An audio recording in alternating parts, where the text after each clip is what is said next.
stomachs. We have to feed ourselves so that we can do that which we are planning to do.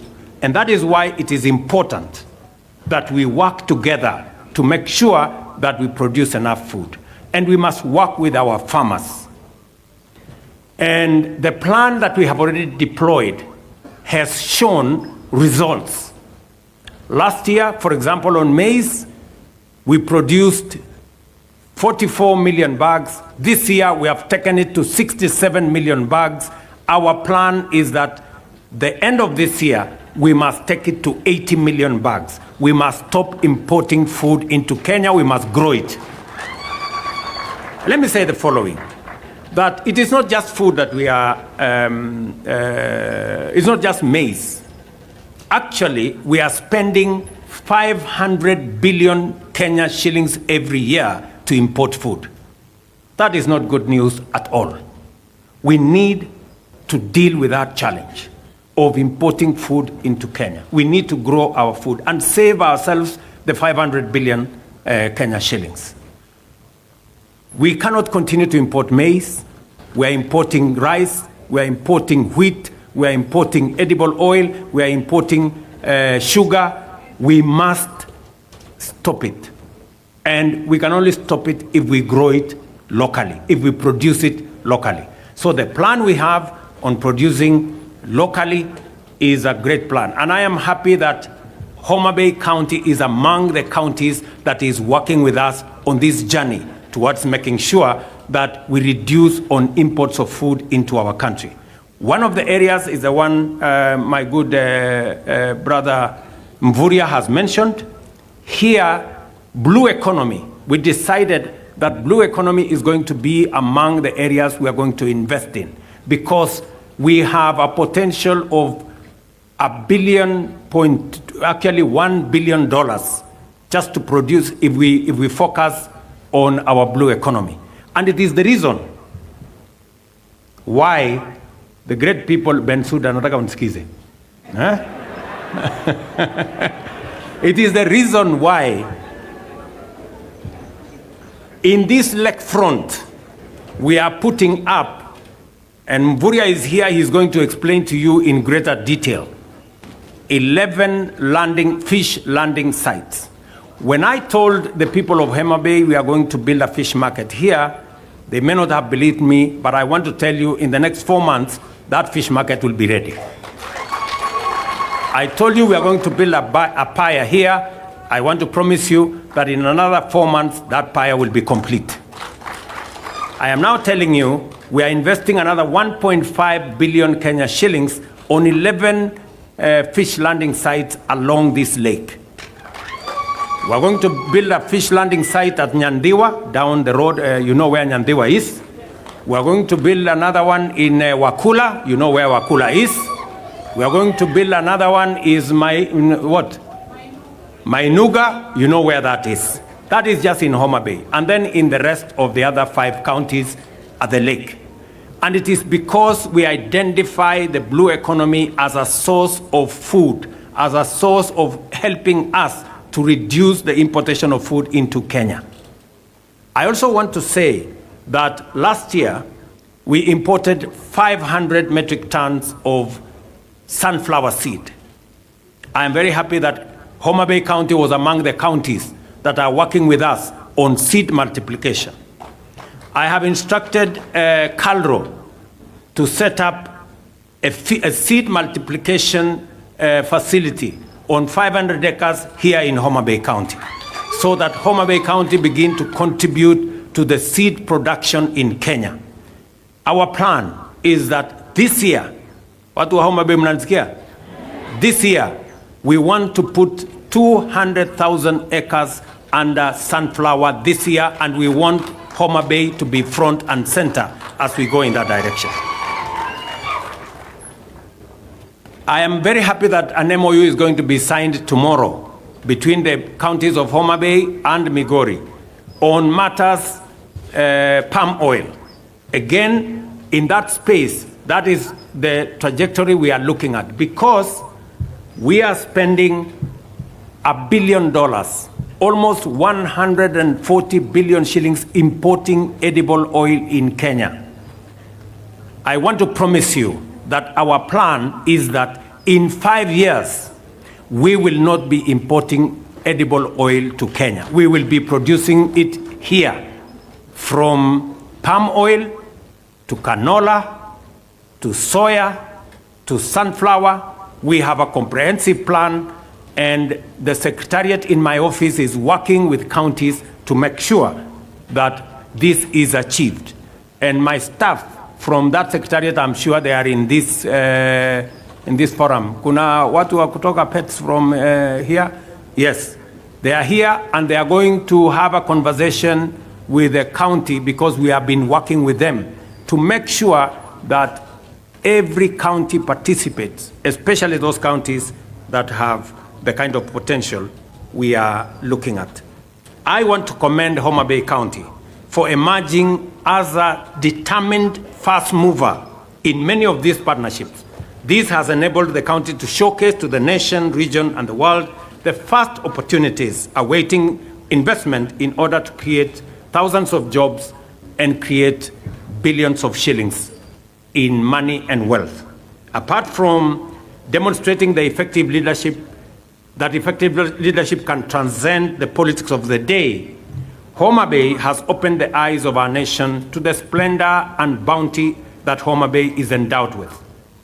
This investment conference now is in its second year and has defined these endowments into attractive investments in diverse value chains, from tourism and hospitality, the blue economy, several competitive agro-industrial subsectors, as well as housing and ICT. It is true that, as suggested by the theme of this year's conference, the opportunities in Homa Bay County are not just limitless, they are also endless.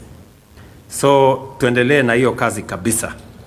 From the meticulous showcasing of bankable investment opportunities in a broad range of value chains to the evident surge in industrial and economic activity throughout the country, as well as the international engagement with partners at all levels of the public and private sector, locally and abroad, Homa Bay is taking undeniable and unstoppable steps to emerge as our nation's and region's center of vigorous economic activity. And I want to commend the people of the county of Homa Bay. You won the Hustler Cup this year. Was it last year? The end of last year. You have demonstrated that you love your county. And I want to ask the people of Homa Bay County, support your government, support the county government of Homa Bay. I am very happy that Gladys is walking in the steps of true leadership. She found revenue to this county at 195, she just told me, 195 million shillings. She has pushed that revenue last year to 650 million. She tells me she's already passed 600 million and she's targeting 1 billion shillings this year. Because she knows without revenue, without collecting revenue, she cannot achieve the targets that Homa Bay County and the aspirations of the people of Homa Bay County want out of her. So it is also important for us as a nation to know that we cannot grow our country through accumulation of debt. We are going to grow our country by raising our revenues the way Homa Bay County is doing.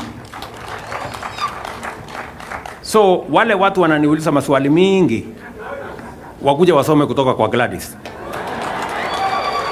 Si ndio? Naona Kaluma hapo ame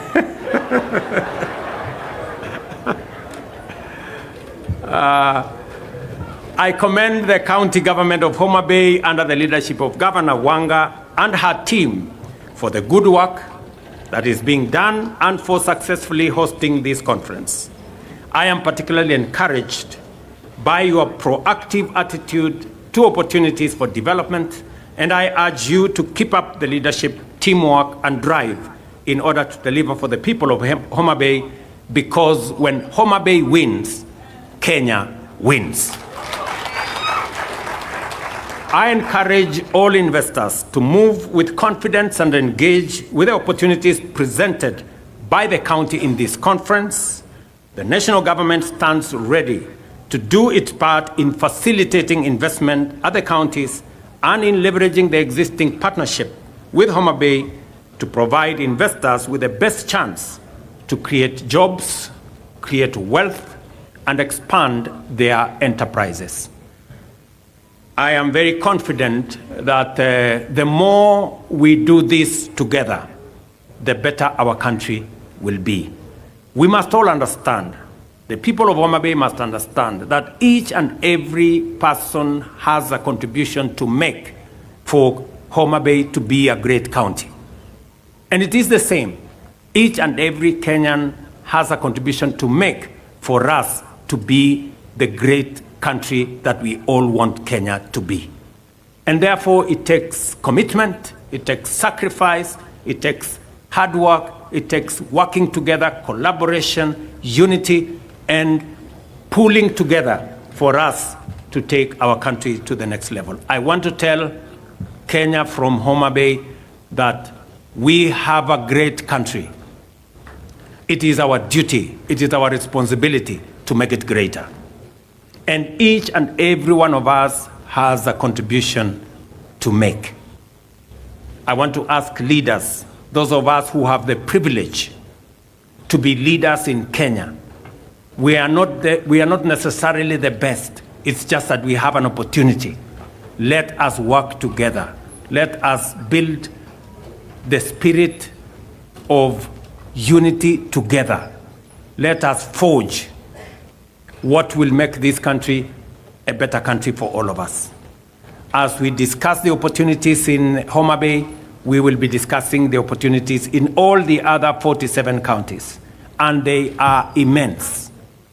It is for us to work towards building an environment that will give investors the confidence to invest in our country, so that, as I said, we can transform the potential that we have into opportunity and move the opportunities into investments that will then unlock the job opportunities, unlock the wealth creation, and take our country to the next level. So, friends, let me say I am truly delighted to be here.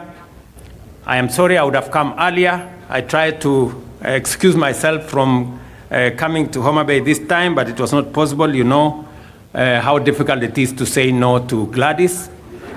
And so she made sure that she called everybody around me, and I didn't have peace. So I just had to come. So because I have another engagement, I will not be in a position to take long and to be here. But I want to say that to the people of Homa Bay, we will work with you, we will work with the county government of Homa Bay as we work with the others to make sure that our country is greater. When I came for the campaigns, I slept here.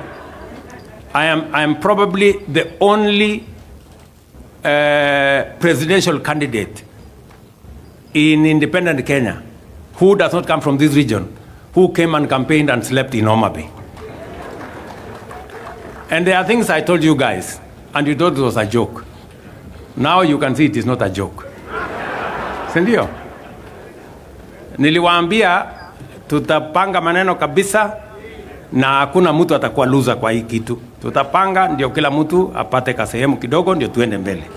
Sindio? Si nilisema pale kwa soko. Hamuku niamini siku hiyo, lakini sasa maneno inaendelea namna hiyo. So na tunaomba Mungu ikae namna hiyo. Because I remember very well, I told you that time that we want to unify the country. We want to work together towards the unity of Kenya. And that is important to all of us, you know, and there is space for all of us in Kenya. You do not win by making others lose. We want a win-win outcome for all of us. We all want to be winners because those in the opposition must mean well for Kenya. Those in government must mean well for Kenya. But there are no citizens who are in the opposition or Kenyans who are in the other side. It is only these leaders who have a job to do something in parliament. But all Kenyans are on the same side. We belong to one nation and we have one goal to make Kenya a great country that we can bequeath to our children who will come after us. So watu wa Homa Bay, asanteni sana. Mimi nimefurahi kufika hapa. Mutanisamehe sitakuwa na nyinyi muda mrefu, lakini vile tumekubaliana tutakuja hapa mwaka ujao kwa mambo ya mashujaa, alafu hiyo mambo ingine tutasema wakati huo. So asanteni sana. Mungu awabariki. Tunawapenda sana na tutarudi wakati huo mwingine. Thank you very much and God bless you. Tumpongeze rais tafadhali. And the other manenos we will talk in another forum. I think we can do. Your Excellency, the President, welcome to now officially open the Riwa Special Economic Zone. And you'll allow me